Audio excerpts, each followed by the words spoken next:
So, here's the big question for all of us. Are we just living for the moment, or are we actually building something that's going to last? It's a timeless question for sure, but it feels more urgent now than ever. That's exactly what we're going to dive into today, that tension between the now and the future. But before we jump in, I want you to just pause for a second and really think about this. What do we owe the people who came before us? Seriously, let that question sit with you, because it really frames everything we're about to talk about. Okay, so let's get into our first big idea here, the short-term trap. And the thing is, in our crazy, fast-paced world, it's a mindset that's so easy to fall into. And what does that actually mean in our day-to-day lives? Well, it means we're always chasing that quick win, right? The next quarter's profits, getting more likes on social media, focusing only on the next election. And while we're doing all that, we can completely lose sight of the bigger picture. We forget about the generations that are going to come after us, and we forget about the ancestors who made our lives even possible. So this really lays out two totally different ways to live, doesn't it? On one hand, you've got this modern tendency to just live for today, kind of disconnected from everything that came before. But on the other hand, there's this really powerful alternative, a way of life that actually honors the wisdom from the past so that we can protect the future. You know, at the end of the day, it's a fundamental choice we're all making, whether we know it or not. All right, let's dig into that first path a little more. What actually happens when we get stuck in that short-term trap? Well, we start forgetting where we came from, our foundations. It's almost like we're developing a kind of collective amnesia. And look, this isn't some abstract philosophical idea. We're talking about forgetting real human stuff, the struggles people went through, the incredible sacrifices that were made to give us the freedoms we have today. We start to lose this sense that we owe a debt to the people who came before us, and, just as importantly, that we have this huge duty to the kids who will come after us. Yeah, this quote, it really gets to the heart of it. The big takeaway here isn't just about feeling a little disconnected from history. No, it's way more serious.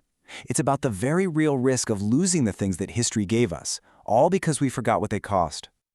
Okay, but here's the good news. It doesn't have to be this way. We can choose that other path. We can decide to build what you might call a bridge of legacy, a real intentional connection between our past and our future.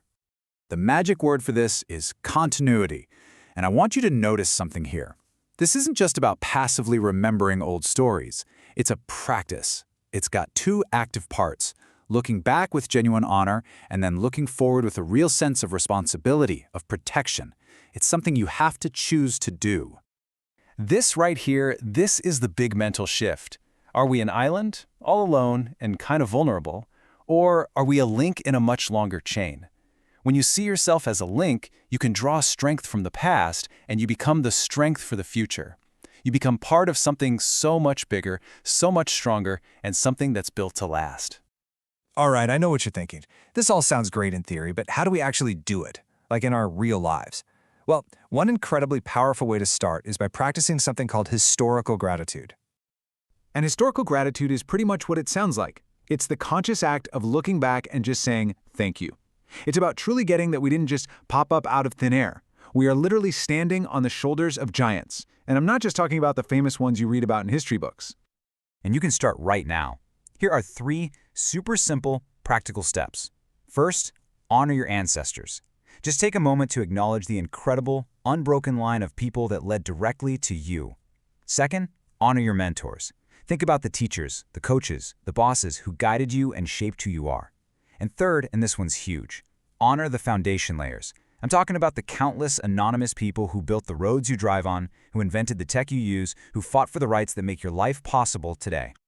So, all of this, it leads us to the final and honestly, the most important question. It brings the spotlight right back to you, right here, right now. After thinking about all that came before, what are you going to build? Because at the end of the day, it really comes down to this one simple choice. We can just be consumers, using up the inheritance we've been given for our own immediate comfort. Or we can choose to be builders. We can decide to leave this world just a little bit better than we found it.